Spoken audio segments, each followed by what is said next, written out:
stocks open office hours. We'll call it the Stocks on the Rocks open office hours session. We're going to start to do these every couple of weeks. Corey and I are on here tonight. I'm not sure if Corey's going to be on with us every single night. But Corey, what's going on, brother? What's happening, brother? Living the dream, living the big life, as they say. So good to see y'all here. I know we got a whole bunch of stuff that is moving in the markets, but man, it's kind of got a little wonky today as we came down a little bit. So I figured what we would do on this session is really spend the day, spend this. I've got an hour earmarked, but who knows how long it's going to be. Kind of talking about what's our plan, what are we looking for this coming for this coming week, and really answering questions. The big purpose of this is to be really kind of an open office hour, so you can ask any questions you want. Now, I say the big purpose. It's an open office hours plus a happy hour. So I've got my Traders Army glass, my TA glass here. Corey, are you drinking I water? didn't put mine in the TA glass. Dang, that's smart. I put mine in the TA glass, baby. Tonight's beverage of choice is a Whistle Pig Farm Stock Rye. I figured I would just let everybody know. Hashtag not an ad, but if they want to be a sponsor, I'm not opposed. I'm just saying. So I've got some Espolon Blanco tequila. Ooh, that is more like your jam. So Yep. Ian's gonna get some leftover lasagna and some wine. I think we're winning on this time around, Ian. I'm just saying. Yeah, so that's true. We do got to share the Jefferson. Jefferson's Ocean, if you've not had it, Corey, is heavenly. They age this whiskey. I've never even heard of it. So Jefferson's Ocean is that they age the whiskey in barrels at sea. And so it soaks in a little bit of that salt air, if you will, and it gives it a little bit of an extra flavor. So awesome. Well, I know we've got a couple of people that are watching on YouTube as well as in the Zoom. So glad to see all of y'all that are in both locales. So as we go through tonight, if you've got questions, Jefferson's Ocean, Ian, it's Jefferson's Ocean. If you've got questions as we go through this evening, I want you to raise those, bring them up, type them in the chat window. I know we've got a couple of so that we can answer those for you and make sure that you've got those got the answers the best way we can. So I figure what we'll start with today is just kind of a big picture market overview, maybe some stocks that you're looking at that you find interesting, Corey. The S&P today, really, I think when we got below this area here today, I think this was kind of an important area, dropping below this region here. By dropping below that region there and really closing below there, I think, as we've looked a little bit for a bit of weakness, the 4 hours not quite there yet. I will say that I genuinely expected when we saw this move down, I thought that's where we were going to see a bit of a pullback. But the damn thing's just resilient. It just keeps going up over time, and I keep waiting for price to pull back into this region. But the further away we get from that region, I think the less likelihood that we're gonna pull back into there anytime soon. Historically, the last 2 weeks of February are two of the worst weeks in the market, right? Historically, we would look at the last 2 weeks of February as being two of the worst weeks.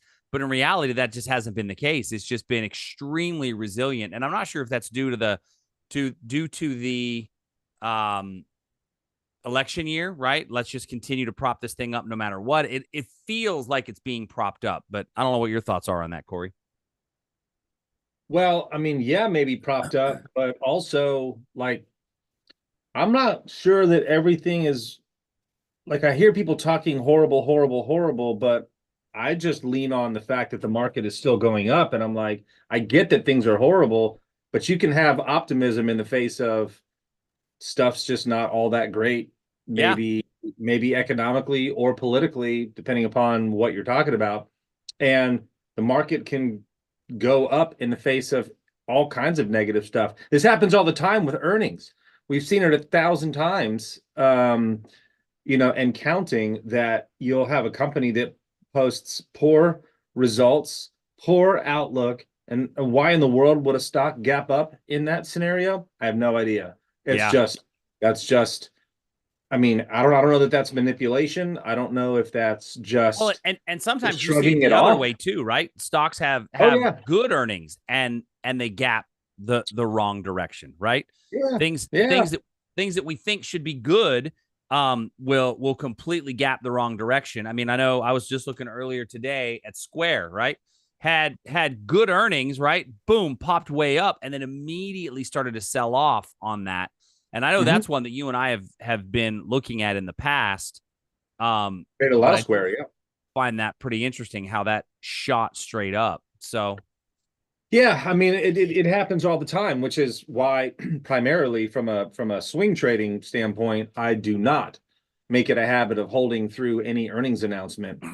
It just scares the pants out of me, dude. Like to try to figure out which way the market is going to go, and you just have no idea. It's a gamble, and I'm not in the gambling business.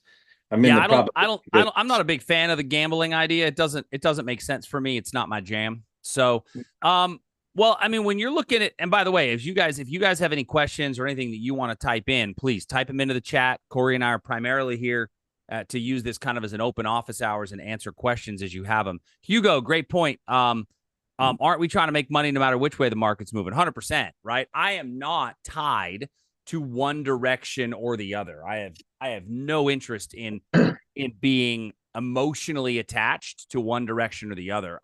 I'm going to trade what the chart tells me. It's just one of those things like it feels like it should reverse, but it's not. And so since it's not, I'm going to continue to be bullish until proven otherwise. And that's kind of, when I look at the spiders or the S&P or any of those markets, that's really what I'm looking at is that's just, I mean, we're in a very strong continuous upward trend. And I think that where a lot of people get hung up, especially in a market like this, is that they've been taught, oh, well, only buy the pullback, only buy the pullback. And so what happens is they're still waiting for price to pull back and they're not taking any of the breakout trades as the market gives them. Yeah. Yeah. And I would agree with Hugo there. Yeah, we're trying to make money no matter what. The challenge is you've got news coming at you from all different angles. Some of it's social media news, some of it's, on television news, some of it's radio news, and it can make your head spin in so many different directions to listen to the news and also try and follow charts. And so this TV that you see, if you can see it off to my left here, it never has news on it ever. I've stopped listening to the news entirely because it drives emotions more than it does anything else. Happens to me, so I turn it off because emotions can run hot when you hear things on the news, and then the price charts can tell you something differently, and then what do you follow? And for me, and I know you, Chuck, too, is just ignore the news and just focus on charts, Yeah, and that's that's how it. we make money. Yeah. And so, are there any, while we're waiting on you guys to type in any questions or any thoughts that you have, are there any, I don't know, sort of stocks that you've been looking at that you're paying attention to that you think have some movement, potentially that, hold on, let me get rid The of the heck did you just draw annotations. there? I didn't. Somebody's annotating on our screen. Oh, Jesus. Really? We open the room up and this is what happens? Yeah, that's what Come happens. on. Adults here, adults. We got to turn your annotations off. There you go. No, you didn't turn them off yet. Apparently, we got some children in the room. Disable annotations for others. Thank you, dumbass. Yeah. Um, Way to screw it up, people. all right. All right, I turned it off so they can't annotate. Well, they Good. probably tried to turn on their microphone, and we turned that off too. We learned. Hmm. I made that mistake one time. For those of you that weren't here for that time that I invited anybody into the room, we just always let people turn their mic on and turn their cameras on. Yeah, we learned very quickly not to do that. It got a little bit awkward. It was not pretty, John. I'm glad there were no kids in the room for that one. Somebody turned their camera on, and they didn't just draw a big penis on the screen. Yeah. No. So anyway, so moving on. So any stocks that you're paying attention to right now, or anything that you're looking at? I know one of them that I had recently was Sentinel One, and I really liked how it had been in a really strong move, gave one of those examples of a gap down on almost no news, but that gap down didn't really destroy any major levels. And it's got lots of upside potential, and I really liked kind of the movement we've had. So this is one it's got earnings coming up here pretty soon. And so I'm not jumping on anything right now, but this is one that I was looking at recently that I really, really liked the structure. And I was okay on this big gap down, especially because it gapped down and immediately rallied up off of that level. So that was one that I found that I thought was really, really interesting and had really strong movement to it. And then another one which just broke out that I've been looking at was ANF, right? Abercrombie and Fitch, as it broke out above this level here. And this is an example. I think I've used this one in the past for those of you guys that were in the room of you've got to be willing to buy breakouts. You've got to be willing to buy breakouts, or you're not going to get a pullback to good areas, right? You've got to be willing to buy breakouts, or you're not going to get pullbacks to any of those levels. Thoughts, Corey? I was kind of listening. I'm sorry. I was trying to help somebody else get logged in. Got it. Okay, no problem. I was kind of listening. All right. I'm your TA tonight. Just look at me as that way while we're getting. That's good. I'll take that. So, but my thought is that this thing rolling. Is that this is an example of one that you want to that we may get a bit of a pullback, but if we get some sideways basing, now it's another one that's got earnings coming up soon. But these are a couple of them that I've been looking at that are in that strong kind of upward momentum that I think can continue to run. So I do like that chart though. I haven't looked at ANF. I'm not quite sure why it's not showing up on my screeners from time to time. Yeah. Well, I know. Because earnings is coming up. Yeah, earnings is coming up. That's exactly why. Coming up, and especially if you're looking for options premium, we're probably not getting great premium on this thing either. So Hugo has a great question. Hugo says, I'm interested in hearing your take on using volume history as it relates to stock moments to determine where a stock is heading.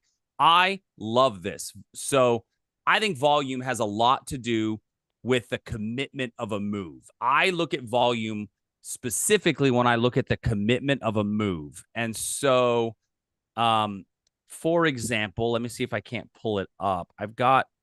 So in our, I want to say that it's in the tactical reinforcements class, if I'm not mistaken. And I'm going to pull up the chart and show it to you. The tactical reinforcement session where we went through how that works. There it is. No. All right. I can't seem to find it at the moment. Oh, there it is. Boom. It's in a zip file. That's why I couldn't find it. I want to say it's on day 2. I'm going to pull the slides up, Hugo, so you can see.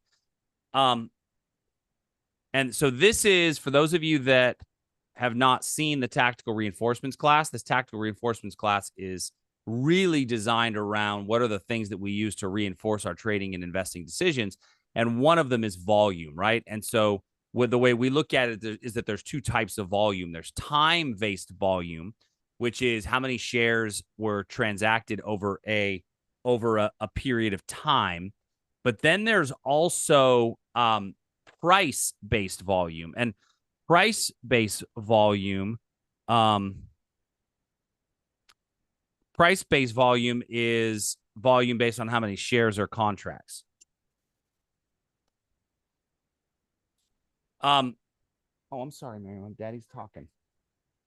So price-based volume is going to be based on how many shares or contracts were done over that unit of time.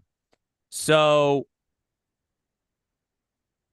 when I look at a volume study, right? Volume studies are time will be relative to the time frame you're trading, and the larger the time frame, the more relevant the volume is. So when we look at volume based on time, it's really showing how much volume occurred in that given period of time, whether it's a daily chart or an hourly chart, right? But what I want to seriously pay attention to overall is when we get movements that include unusual volume, right? So what we want to look for is unusual volume. And an example of unusual volume might be something like gigantic spikes where we don't normally see those spikes, right? There's gigantic spikes where you wouldn't normally have that, right? So an example might be something like this area right here. And you're looking at current volume relative to average volume. So when I'm looking at some of those kind of volume based thoughts, what I'm using is the volume to confirm a breakout. So if I've got a breakout position like this one here, and I'll just leave this same stock up. Let's do average volume on here.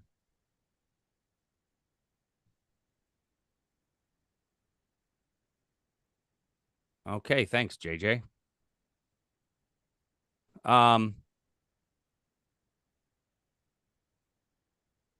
So when I look at a breakout, these now we see extreme volume. You're always going to see higher volume on earnings, right? So we've got, oops, wrong drawing tool there.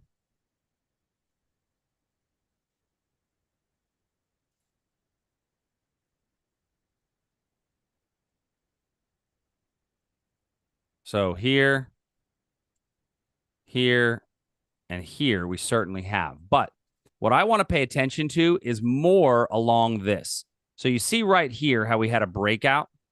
So this breakout that occurred right over this level, this breakout occurred on this volume bar. Now, that may not seem like that big of a deal, but that volume bar here was an increase in volume over the prior few days. Matter of fact, that may not seem like a lot, but that's 1.4 million shares, and the prior day was only 837,000 shares. So looking at that, a 1.4 million share volume versus the prior one being 800,000, that tells me that there's commitment in that move. And so the way I want to use volume typically for me is as a confirmation to a move that's already occurred and then allowing that thing to continue to run. Here was another example where we had highly increased volume right here on January 8th on this breakout candlestick, which was the day before was 1.8 million shares. The next day was 3 million shares. So almost double the amount of volume on that next trade. So when I have something like that where I've got extra volume showing up, I use that as a confirmation tool. So Corey, I don't know if you've got anything else to add on volume, but that's the way when I'm going to use volume, that's the way I want to pay the most attention to it. Yeah, I mean, I can add a little bit to that maybe. And I agree with everything you said. The one thing that I tend to look at volume for is on, as you pointed out during like a breakout, I think like you're looking for extreme, an unusual amount of volume on a breakout to confirm that, hey, this thing might have some legs. For me, what I like to see when I look at volume, because I don't look at it all the time, is if we're getting a rally in price, like the most recent move, the last 4 days in Abercrombie, am I seeing increased volume on the rallies and decreased volume on the pullbacks? That's kind of what I really want to see when it comes to volume. If I'm looking at rallies, pullbacks, and that is how much buying pressure and how much volume is being committed to the up days in an uptrend versus volume on the sell side being committed to the down days, which is more of a corrective move in the context of an uptrend. So I do look at it that way, but I don't other than that, personally, I tend not to put a ton of weight on volume because volume, to go back to kind of day one of reading, price charts and supply and demand and all that, volume is a measurement of filled orders. And filled orders don't really move market prices quite like unfilled orders do. And so if I see an explosive move on low volume, that means that to me that I look at that as, well, okay, that was a pretty solid breakout there, or pretty breakout move. there wasn't a ton of volume there.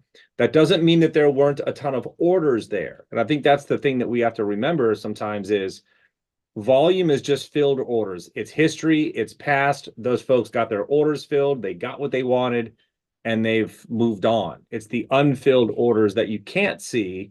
So that moves market price. So if I see a sharp move in price up or down on low volume, I actually consider that um, a pretty solid area of likely supply if prices sold off from that area, or demand if prices rallied from that area on lower volume at the origin of the move. I actually look at that as a positive thing. When you had low volume, it just means that very few orders got filled. But if you had a huge move, a very aggressive move, it means that there was a lot of demand or a lot of supply. It's just very few orders got filled. So I think it's important to use volume and be thinking about volume in a couple different ways. Because if there is a lot of volume, that means a lot of orders got filled. And that means that, in my mind, less orders are remaining in those same areas if a lot of orders got filled. So I think it depends upon the context of the conversation when you're looking at volume, which is why I keep it on my charts, but nice and small. I don't keep it very big on my charts, that's for sure. Yeah, and when I look at something like this, the way that I want to deal with it is, I agree. I use volume as a confirmation. I like Hugo's point, right? When you see several green volume bars and prices moving up, aren't the short guys getting trapped? They very well could be getting trapped. But remember, the green volume bars, the color of the bars, if I'm not mistaken, typically just corresponds with the color of the price bar up above, Yeah, right? So whether it was a green or red day. And that's right. so 3 green volume bars in a row, you're right. The short guys could be getting squeezed out, but typically when you get that short squeeze, it's going to be after a strong drop in price, and a rally then would cause a short squeeze, but it may be bumping some of those short guys back out. Chuck, So do me a favor here. We might have found something here. Can you go back to 126-ish, Jan 26-ish, the first green bar? No, go back. No, 125 then. 125. yep. Okay, so interestingly, that's a green volume bar, but a red price action bar, Yes. which is not what I would Well, and expect. that's because it closed higher than the prior day. So I think that's because it did close Oh, higher it than the closed prior higher day. than the prior day. Yeah, it Yeah, wasn't the a red green bar. just represents that it closed higher than the prior day. Yeah. Got it. Mm-hmm. Yep. Yeah. So just something to think about in that when I do, I think volume is great as a confirmation tool.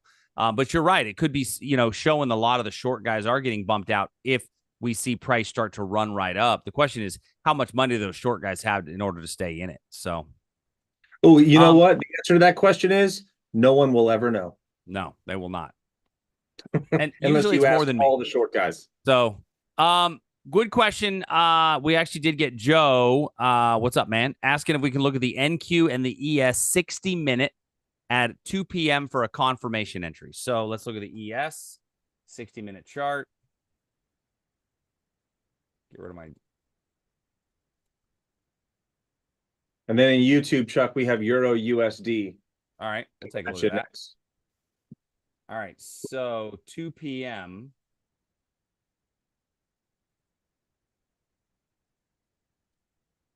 Are you talking about, Joe, are you talking about this area up here as a confirmation short if price rallies back up into that region?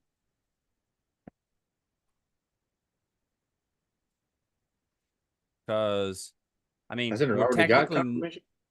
we're technically not in a downtrend as of yet, right? Our 4-hour chart, although I do have a lower swing low, our downtrend isn't fully official as of yet, which is why I think you'd want to make that a confirmation entry. But I certainly think that is set up well for a reversal trade. And so when I move that to a confirmation entry marking, you've got a trigger there at about 58.91 as a place to get short if price comes down out of that level. So there's on the ES. Let me look at it on the NQ.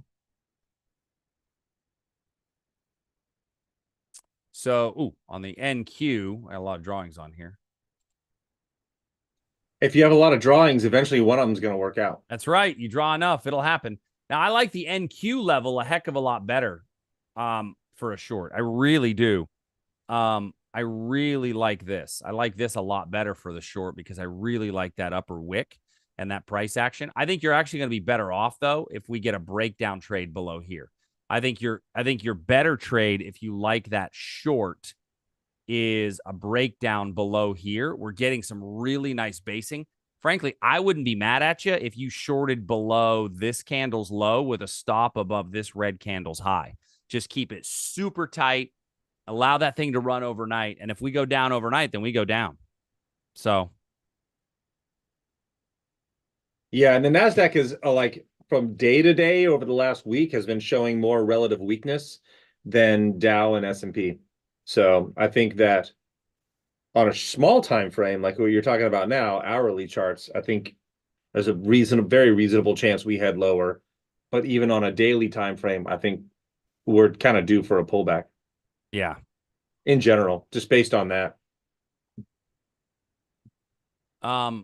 So that makes perfect sense to me. A good question that we had. Let me see if I can't get down to all of these. Mark says shorting the all-time highs. Mark, for a very small time frame, I don't mind. Right? As a day trader, Mark, I don't mind shorting an all-time high, but it's not an all-time high anymore, right? The all-time high was somewhere up here. I don't mind shorting on a breakdown after a level. Now, I wouldn't hold it for very long because you've got really, really strong demand right here. And so when I'm day trading, I don't mind shorting off of that all-time high, but only for a very small period of time.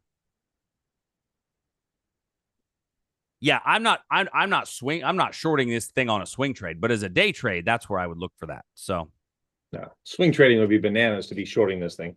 Yeah, hell yeah. All right. Great question from Jay. I love this one, Jay. So Jay says, if you have $1,000 per month to invest for long-term wealth, would you buy ETFs, index funds, stocks, or something else? And would you buy these in an IRA for tax purposes? Mark, it's okay to be a banana. Don't let anybody tell you. You can identify as a banana if you so choose to today. I'm just kidding. Okay. Money's in the banana stand, Mark. The money's in the banana stand. So that's a great question, Jay. I love that one because if you're putting $1,000 a month away, where do you put it in? Well, if you're looking for, I guess really what it comes down to is how aggressive do you want to be, right? If it's long-term wealth, but you're going to still manage it actively and you don't want to go picking stocks, well, I think there's nothing wrong with doing the weekly chart system that we've talked about on the SPX and just investing in an ETF and allowing that thing to grow and compound over time. If you want to be very hands off, right? So if that were your case right now, that 20 period SMA would be right here. And you're pretty far away from that from a pullback standpoint, that if the market pulls back, it gives you plenty of breathing room in that area. And I think that investing in something like the spiders, right? If you just want to be just an indexed ETF, gives you the most diversification and allows you to stay very trend following. That being said, it's also, you're going to get market performance, but you've got to still be aware and say, okay, when do I go to cash and get out? So that's one way. I think that's probably for a trader, the most hands-off way to do it. Now, can you get more aggressive than that? Absolutely. You can tighten up your stop windows. You can do individual securities. But I think if I'm trying to be fairly hands-off and I want to invest, I like the SPY. So good question. Would I just buy at the current price or wait for pullbacks to demand? Problem is, what happens to those pullbacks to demand don't ever come, right? And that's the problem that I see with that is that sometimes you get those pullbacks to demand and sometimes you don't. And if you're waiting on a weekly pullback to demand in the SPY, well, you're waiting for here, right? You don't have a weekly demand pullback until all the way down here, and it may not get there. And if you've been waiting for weekly pullbacks to demand the whole way up, it's already too late. So I personally would not wait for a pullback to demand. I would probably wait on a daily chart for a bit of a pullback if one exists, and it may not. You may only get a pullback to a prior support area, which is not full demand. That's right, John. You're so right. There's a ton of people out there. They're like, well, as soon as Nvidia gets back to 300, Ah, I'm a buyer. good luck. Well, as soon as I grow hair and I'm 6'10", I'm in the NBA, right? None of those things, now it'll might happen eventually. But I really like the idea of using an index ETF like the SPY, buying on a daily pullback, not waiting for a weekly pullback, and then actively managing your portfolio from that point forward. That's my thought. Corey, anything you think? Yeah, I mean, I think that there's probably so many cases in history, for sure, a few that I've studied closely that say if you just kind of treat your $1,000 a month kind of like a 401k allocation out of your paycheck every couple of weeks, more money goes into your 401k, which just buys more of the, mutual funds that you already own. You're very likely to, experience, certainly growth over time, but you're also going to have tough periods of time. Um, certainly when you look at like the COVID, like the last big decline was COVID. I mean, I guess we had one in like August, September, October-ish of last year, but like 2008, 2000.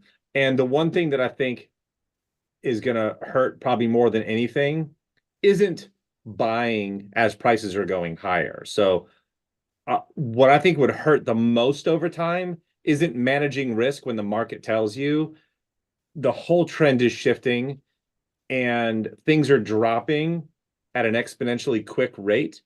And I think not managing on the downside is much more destructive than continuing to buy as prices rise. Like, I think that's the most destructive part. So whether you use like a moving average crossover system or I'm using this Mobo Advanced Shuck, I think I showed you that. You can bring that as an indicator up. There's an indicator right in Thinkorswim that I'm kind of looking at going, why wouldn't this be a fantastic, indicator from is this the Mobo Advanced one? Yeah, there it is. Can you hit the beaker real quick? I want to see if I think that's it. Yeah, this Mobo Advanced, it's a momentum breakout indicator. I've never modified any of the studies, but what's interesting is if you look at this maybe on a daily or even weekly time frame, then there's a world where you could just manage, and this is using, kind of like probably a series of Bollinger breakout bands and moving averages or whatever. But, just looking at this, when this thing is green, you're long. When it's red, you're out. And I think the most destructive thing to a long-term portfolio isn't buying as prices are going up. It's not managing risk as prices are going down. And so I'd agree with Chuck. I wouldn't be waiting for weekly pullbacks. I mean, if you can have the patience and wait for a weekly pullback or a daily pullback or something like that. But every month, if you're looking to invest $1,000, if the price is still going up, then just keep buying another $1,000 worth of stock. And yes, your average cost basis is going up if you keep buying higher, but that's not a problem as long as you manage risk and you don't let things get out of control on the downside. Yeah. And So by the way, when here's your 7:30 announcement to refill your drink if you haven't already done so. So I'm just oh saying. yeah, 7:30. Um, Yeah, it's kind of my 2 cents on the long-term stuff is people don't do enough risk management on the downside. People do plenty of buying as things are going up, and that's fine with me. I'm fine with that. Well, and I go back to, and anybody who has sat in on the longer term investing class and stuff that I've talked about is I love this 8 and 20. Corey, you talked about COVID.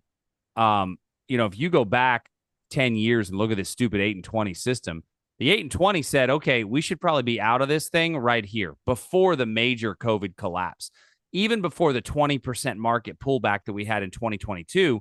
Because what happens is markets usually, not always, but usually have more rounded tops. And the more rounded tops that a market has gives it time for the momentum to slow down and for that 20-period moving average to catch up to current price. And so, like, for example, 20-period moving average right now is very far away from current price. And so my kind of get out of the market sign is pretty far away from current price. It's like 7.5%. But in reality, I don't think the market's going to drop straight down to tell me to get out of the market. I think we'll bounce and chop sideways before that happens, which then gives a few weeks for that 20-week moving average to catch up. And so that's, back to Corey's point, it just minimizes more of what happens on the downside. Yeah, you're right. The S&P is technically built to go up. So if the SPY drops, you do want to load up. And so when do I load up? I load up when we come back up above the 8, Jay. I want to load up when we come back up above the 8. I don't want to continue to buy all the way down. You're right. Do I think it'll eventually come back up? Hell yeah, I do. You're right. It's mathematically engineered to always go up. And that's fine if you're 26 or you're 36 or you're 46. But when you're 56 or 66 or 76, I don't want to do that, right? That's the way I look at it. Is it's going to depend on where you are in your life. Like I've got people that I work with that are in their 20s, and they say, "What should I do?" And I say, "Keep buying." What do they say? Well, what if it goes down? Buy a lot more. Because it's going to come back up. You're right. It is engineered to come back. But if you're 76, maybe not the same strategy. Yeah. So it's kind of piggyback that with, to be clear, SPY, you keep buying even if it's going down. Not individual stocks are not engineered to come back. Stocks are not just engineered to come back. Right? You're like, oh, look, stocks always come back. Well, here's Citigroup. Yeah, look at Citi. Here's Citigroup. My favorite right? example. Skadoosh. Yeah, stocks are not designed to go up. Stocks do not. Indexes, yes. Stocks, no. People like, oh, Citigroup, it's a nice big company. No, they got their asses handed to them and never came back. Who remembers dry ships? Remember that one? Yeah, dude. Dry ships. I didn't even know it was still trading. Is it? I don't know. But $5.24. Look how horrible that chart is. How many times has that reverse split? Look at what it used to be worth at its high. What is that? $1.4 billion a share? Not a chance. That thing has been reverse split 100 times, it seems. 1 to 25, 1 to 4. Oh my gosh. You missed one. I missed a bunch. There's a bunch of reverse stock splits in there. They just keep reverse stock splitting this thing to try to keep it alive. Yeah. But yeah. So with indexes, we believe that they're going to come back, right? SPX is going to always come back because it's designed to do so. The American, the index itself is designed to always come back because it's measured in that way. Right? Stocks that are no good, they just take them out. Oh, it did stop trading, Mark. Okay, good.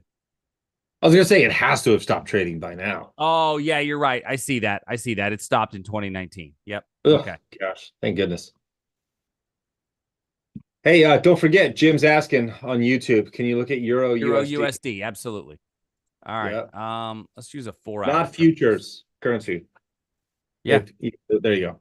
I got you. Listen, I can do currency. Can you? Shush. Chart's a chart. Hey, bring me up a chart on no, never mind. Okay. So I like this little supply area.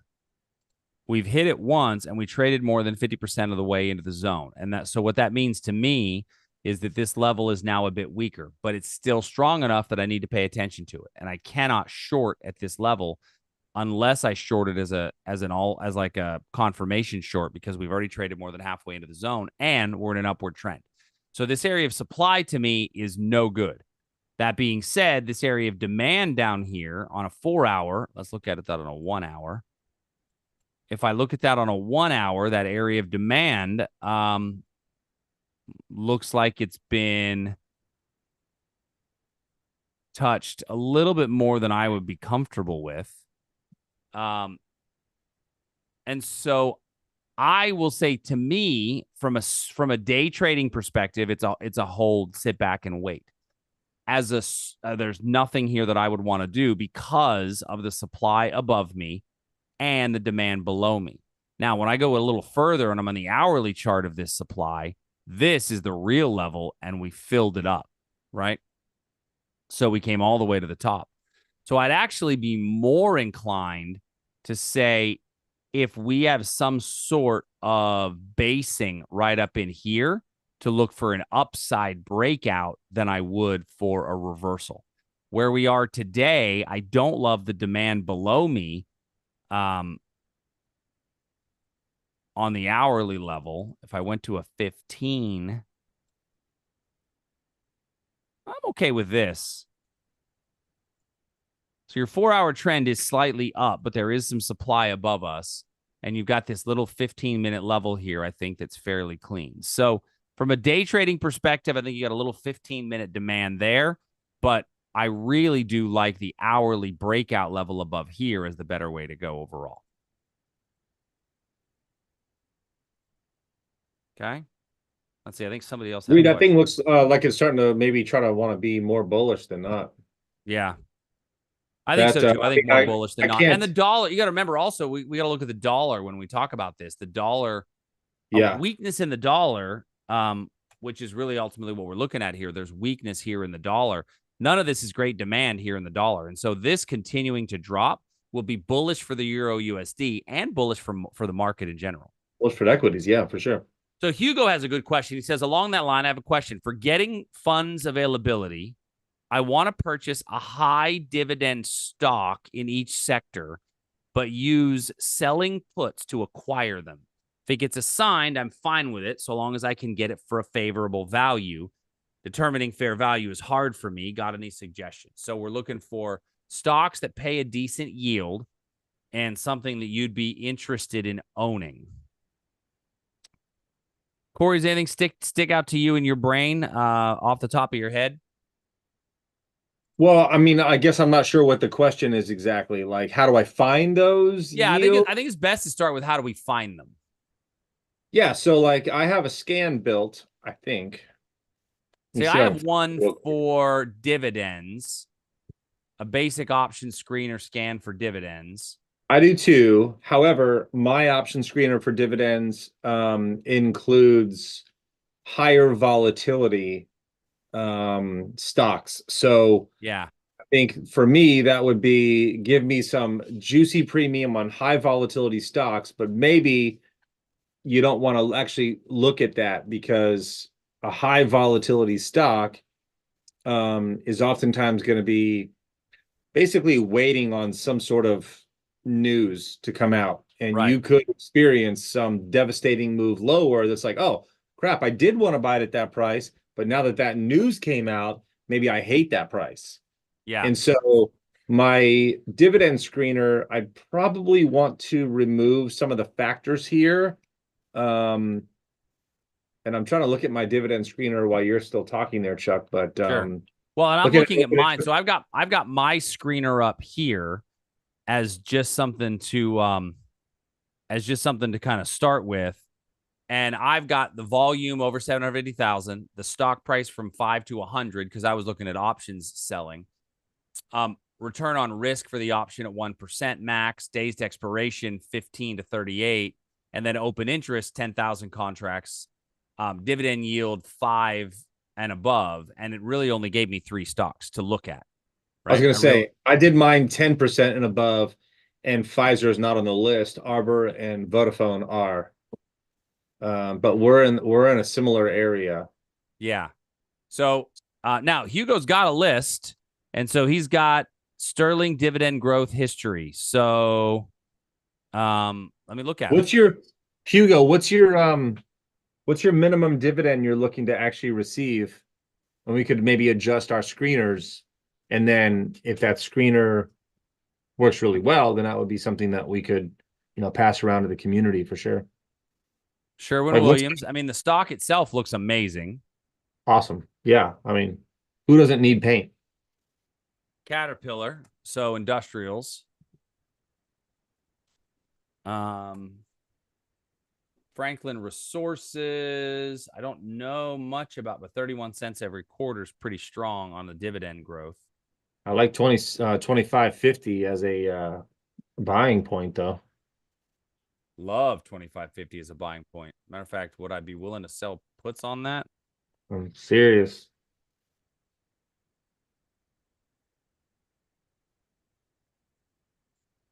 I mean, you got to go out to April. 25s are paying 40 cents for April, but that's 53 days out. So that may not be enough juice for the squeeze. What's the ROR on that? Can you pull that up on your option chain, Chuck?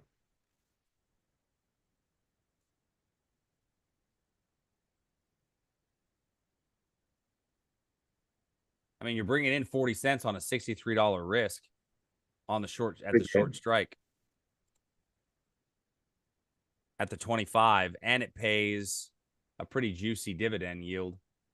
1.6%. That's not bad for 53 days. Yeah.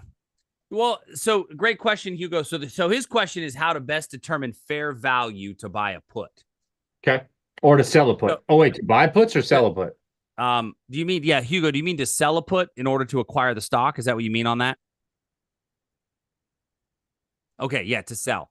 So here's what Corey and I do this a lot, and we talk a lot. We talk about this basically every day of the week, looking for positions in our fund.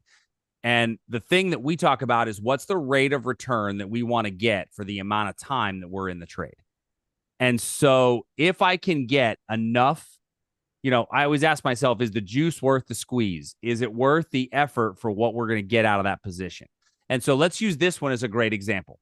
So this one, the stock itself is paying 40 cents on the 25 put.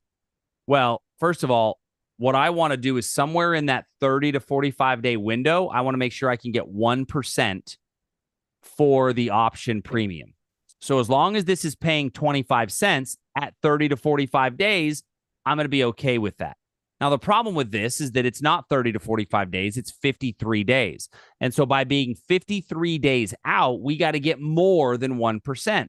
Well, this is paying at the 25 put, it's paying at 40 cents, right? You're paying 0.4 divided by 25. You're paying 1.6%. So you're getting almost 1.5%. The other thing that we look at is what's the risk at the short strike. And so if you get this thing at the short strike, your risk is $63. So you're bringing in $40 per contract, risking $63. In a naked put position, the 1.5 to 1 reward to risk is a pretty strong number, I think, overall, especially if you're willing to own the shares.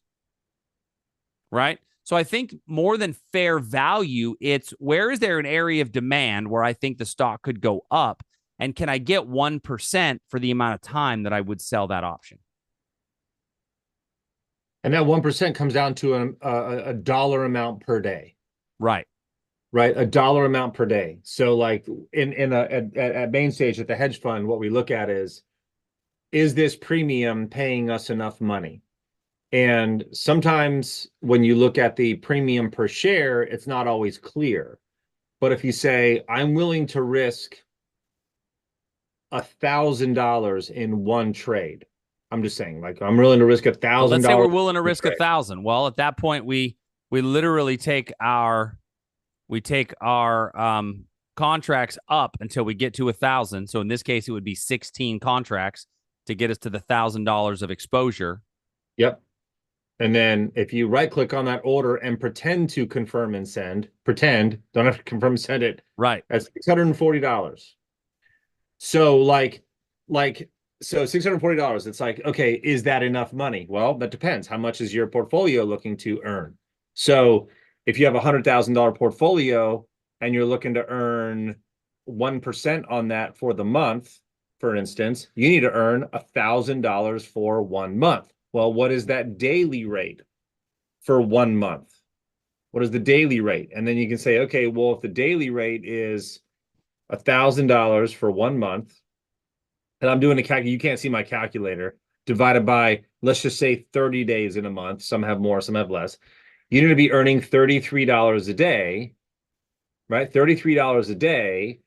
And so if you got a 50, how many days? 53 days in the trade, 53 times 33 is how much money? 1749. 1,700, right? So 1,700 bucks. So if this trade makes $1,700 based on your risk tolerance, then to me that feels worth it. Right? That feels worth it. If it doesn't make the $1,700 for 53 days, it's not going to be worth it. Now, in reality, when you're only willing to lose 1,000 and you want to make 1,700, that's not going to be selling puts that are far away from current price. No, right. So yeah. So It, going back to Hugo's question, how do you determine fair value? Well, I'm going to throw a question back on you, Hugo. How do you define fair value? And if you want to use your microphone, that would be probably the easiest way to answer that. Just let us know and we can allow you to unmute your microphone. But how do you determine fair value starts with, well, how do you define fair value? Right.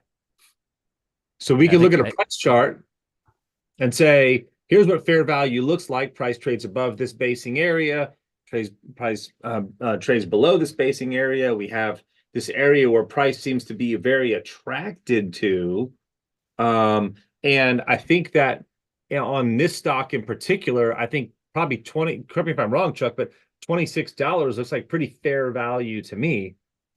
26 looks like pretty fair value. I can't draw on your chart, but if you look at how many times price has found $26 above or below and has had some significant reaction to $26 in terms of fair value, I think that probably around $26 is pretty fair value. So I would agree with that. So if you can get, because if you look at how many times price is traded above it and then comes back and hits supports at 26, rallies away from 26, supports at 26, rallies away from 26, back to 26, breaks 26, and now retraces and uses 26 as a resistance area. I think 26 is a pretty fair price for this stock, looking at how often price trades around 26. And so I think that's the thing you need to define, Hugo, and hopefully we can help you here, which is if price trades at a certain level quite a bit, and then from time to time it goes above it and rallies sharply, and from time to time it declines sharply away from it. But every time it gets back to one price, in this case I think it's 26, it just kind of finds some balance around that area, right? Anytime you find balance around an area on a price chart, I think you've found fair value.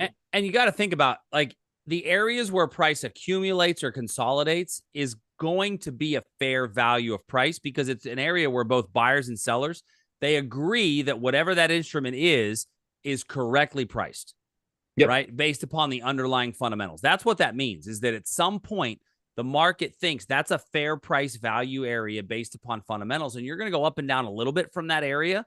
But like when I look at Franklin Resources, when I look at just the area of control, I would say right now, for the last year at least, it's been about 26, right? That's that area. That's that point of control. It goes back further than a year, right? It does. When I look at that, yeah, it's anywhere between like 27. Wait, yeah, it's in a range of 20 to 30, and 26 is right there in the middle. And so when I say what is a fair value, I think what you're really looking at, Hugo, is where is the point where I'm willing to sell puts in order to generate some sort of a rate of return for a stock I'm willing to own at a given price. And when I look at something like Ben, I think Ben's a great example. You put a lot of good stocks up there for us to look at, but Ben's a great example of one to look at here. For, kind of going forward. You put also, I'm going to put one more that you put up there, which is BT. Was it BT? I literally just picked one out of your list. BT is not coming up for some reason. Colgate Palmolive. So here's Colgate. So what's a fair price value area for Colgate? Well, if I want to find the fair price value area, where's the price where stock seems to kind of undulate? Well, in my mind, I would say right around here, right around this level. So when I move that from the weekly chart back to the daily chart, if I can sell a put somewhere in that 84 or lower, then I'm going to feel really good about it. But I still want to be able to get enough credit, right? Is the juice going to be worth the squeeze? So CL, you're not getting really much credit there at 84, right? So if I tried to sell a put at 84 for 18 Shocking. days, I'm only getting a quarter. But if I go further out and I go, I don't know, 39 days, we use these weekly charts. I'm still not, see, the juice isn't worth the squeeze at 84. Right. And so I've got to then go further out. And remember, the further out you go, back to Corey's point earlier, you need enough return to make it worthwhile. Even at 82.50, I'm only getting 50 cents all the way out to April. Right. So I'm not getting quite that 1% rate of return. So this is an example of one I probably wouldn't sell the put on it because the market's telling me we think we're going to stay above that price anyway. Yeah, and you're going to wait on, if you're going to wait on daily demand for CL, you're going to be waiting for a while. Because here's the problem is that you were waiting on daily demand for price to come back to here and it ain't coming back there, but then you also probably waited for it to come back here and it wasn't coming back there. Maybe you caught it the one day that it came back to here, right? And this is why breakout trading is so darn important, Jay, right? It's like finding when's the breakout going to happen. All right, great question from Sudhir. Sudhir, good to see you, bro. Welcome aboard the gravy train. He says, once you're in the money on a covered call, is there any strategy to increase my odds not put my stock away, so not getting called out? I sold my NVIDIA covered call when it was around 250, was rolling and rolling. Now I am at the January 26 expiration with a 530 strike. This sounds like he's bragging. I'm can out. roll out further to December 26 for a 700 strike. I don't want to lose my NVIDIA stock. Okay. Would you like, first of all, I'm proud of you. Good job. It's awesome. You're going to lose the stock at some point. And you're going to lose it for a nice profit, but you can continue to roll it out and up. There's not a whole lot you can do beyond that other than rolling into some sort of a spread. If you wanted to roll into some sort of a call spread, buying a call against the one that you sold, which would allow you to have continued upside profit. But the odds is that you would at some point get called out of your stock. Now, you can certainly keep rolling, right? But every time you keep rolling, you're buying back for a bit of a loss, which is retarding your stock growth, if I'm not mistaken. For sure it is. Right? It's definitely retarding your stock growth when you try to buy it back because you're buying back that one for more than you sold it, and then you're selling another one higher out. So can you go sell the 700s for a flat roll? Probably, which then moves your stock, your stock stop up there at 700. What you could theoretically do is if you can roll to the 700s and essentially not take on any more loss, but you're going further out in time, you could theoretically go buy a call just below there in order to still give you upside potential. And then that essentially you're rolling it into a call spread. Corey, any other thoughts? Yeah, I think probably, I mean, my guess would be the reluctancy to even let the stock get called away at whatever, what's the short strike, 7 something now? Right now it's at 530, he said. Yeah, I'm surprised it's not called away already. B, I'm pretty sure it's probably because of a tax ramification standpoint. But yeah, I mean, I think that obviously you can keep buying back and rolling, buying back and rolling, buying back and rolling. But I do agree. The other thing you can do is if you get called away, but you still think there's more upside, then you have to have some other positive delta position that would allow you to either get back in at a specific price and continue to capture upside potential, which would be a long call or long call spread. But right now, these things are so deep in the money. I'm surprised you haven't been called out already, especially the day after earnings. Yeah. Well, congrats. I mean, that's awesome. So I mean, yeah, I it's an think you awesome can problem roll to and then have. move and then roll into a long call spread and you can continue to roll, but it's definitely retarding your stock growth when you do that. And so you can buy another call against that in order to minimize that the slowing of your stock growth. I agree, Sudhir. No. So Yeah, it's crazy when you start selling calls against a stock that has become so bullish, such as Nvidia. It's a tough one to keep managing because you feel like every week you have to roll up and out, roll up and out, roll up and out. And I think that was fine all throughout, basically July through basically December of 2023. I mean, that whole year was just sideways. That was a great time to be selling covered calls, but the minute that thing broke out and AI was on everybody's, you know, top let's talk about AI talk list, this and thing and just shot and to straight. what we spoke about earlier, Hugo, I'm glad you brought it up. Look at the volume increase on the breakout, right? Look at the volume increase on the breakout, confirming the continued move up. So I love how you see what we did there, Corey. We just tied back the first question to the last question. Did you see that? I did. I saw that. Magic, magic, You're smart. a magic. That's what a smart guy with the does from time to time. But yeah, but the volume here confirmation was that we were going to continue to move up. So my thought would be continue to roll it out and up as long as you want to own the stock, but you could theoretically buy a call underneath. Yeah, and by the way, Sue, there's nothing wrong with that, right? You're doing well on an Nvidia covered call, and then it takes off.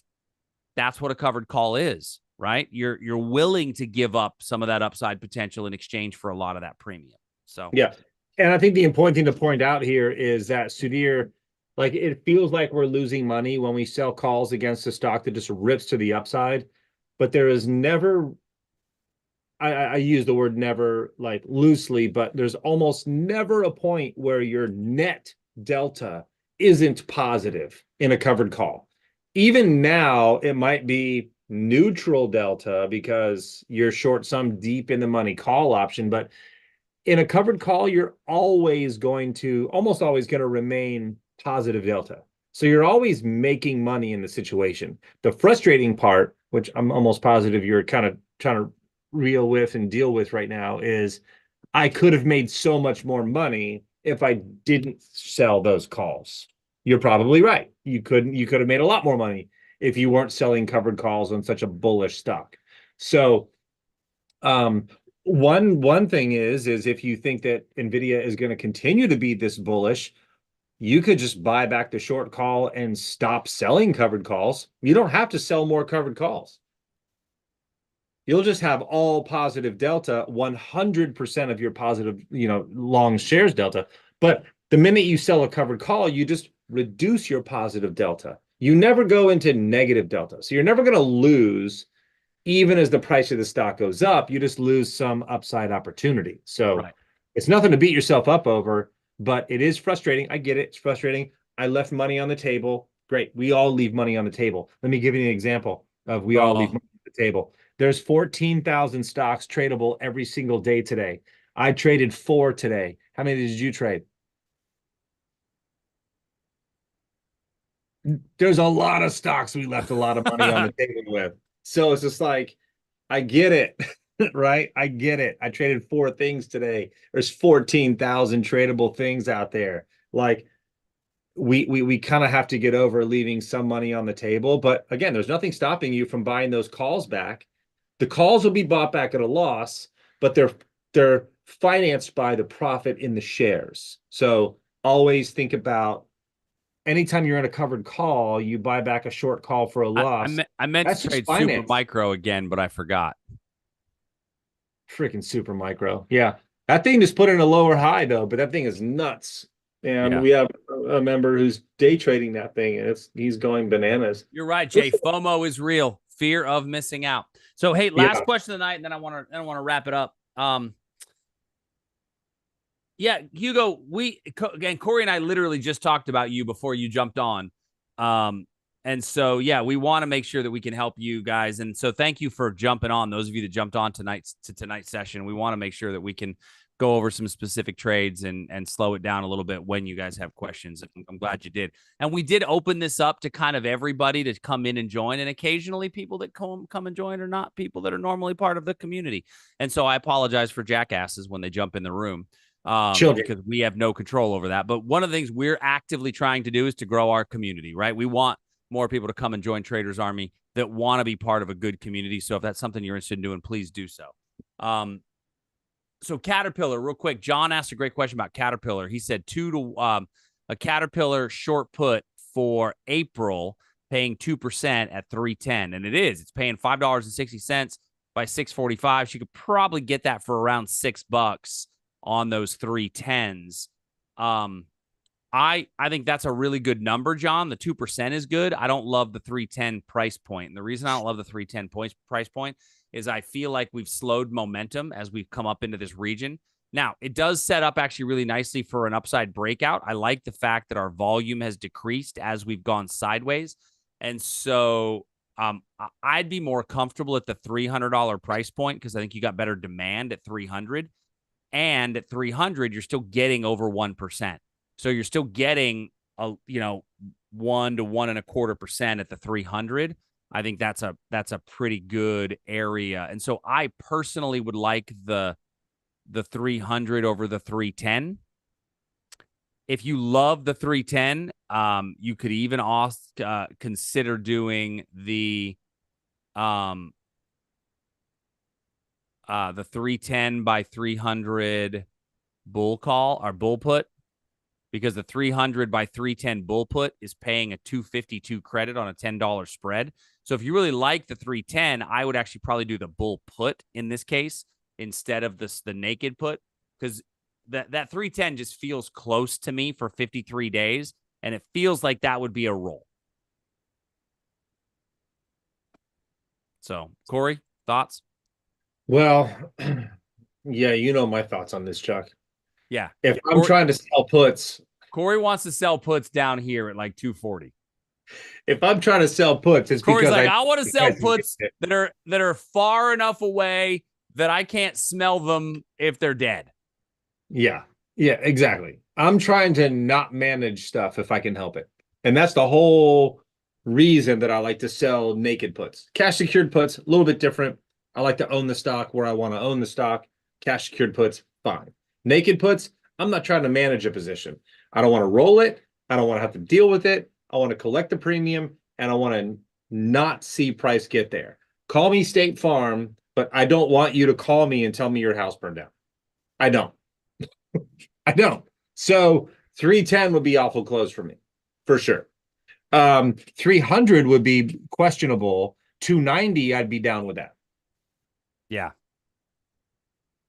290 is good.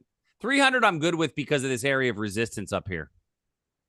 Yeah, it just feels like you might be on the fence of like, do I have to manage it? It's in the money for a minute. Right. Well, I think your management price, that's why I like your 290. Your management is below here. Your management has to be below this demand here at 285. Mm-hmm. Yeah, I agree with that. So awesome. Well, Hugo, one more question. Well, I have another question. Hugo has a great question. Oh, yeah, go ahead, man. No, I was going to say, read it out. You got it. I have one other question. When I sell a covered call on a stock and have a stop loss and get stopped out, what happens to my call? Does it become naked? In a cash account, no, your broker will get you out because you're not allowed to be naked in a cash account like an IRA. In a margin account, yes, you will become naked. And one thing that I've learned about my body is that I am not comfortable when I am naked. That's awkward. That's weird, dude.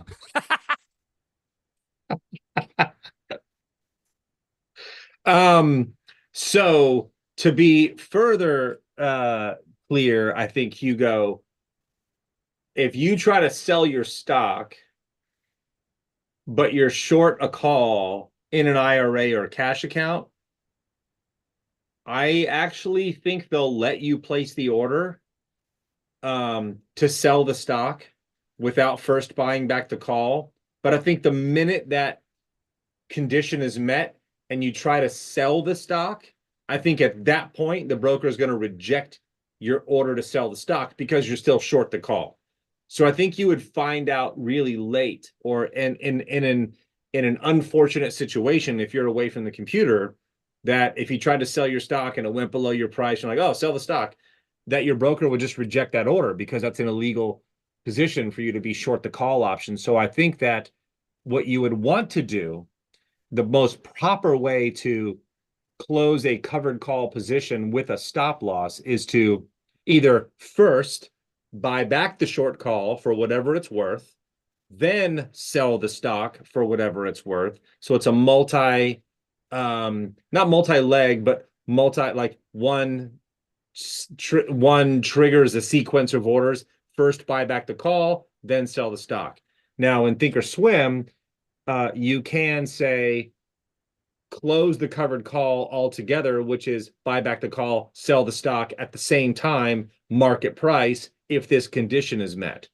So you would never really want to place the order in my mind, you'd never want to place the order in a cash account or a margin account to just buy back this, like sell the stock and keep the short call position. So think about it as buy back the call either first or at the same time you're closing the stock position based upon your stock hitting your stop loss. That's going to avoid any sort of margin call or any sort of naked situation where you're not really interested in staying naked the short call option. Does that make sense, Hugo? Awesome. Yeah, perfect. Great. And if you're like, hey, can you show me how to set that order up? I can do that this week in the trading room. Just remind me. Yeah. And Hugo, remember this. When we're in the trading rooms, when we're going too fast, please type it in. Let us know because we will slow things down. That's important. And so those of you that are regular members, we will see you. I'll see you actually tomorrow in our trading room tomorrow morning at 7 a.m. Central. Those of you that are not regular members, come join us, man. Come to TradersArmy.com. Come on board. We'd love to have you come and be members. Hey, Hugo, don't worry about that. That's our job, is to manage the pace. And so we will do that. So if you have a question, you ask it, because I'm positive that there's other people in the room that have a very similar question. So, hey, I appreciate you all. Thank you much for joining us. Corey, cheers, bro. Cheers. Thanks, everybody. See ya. All right. Be good, y'all.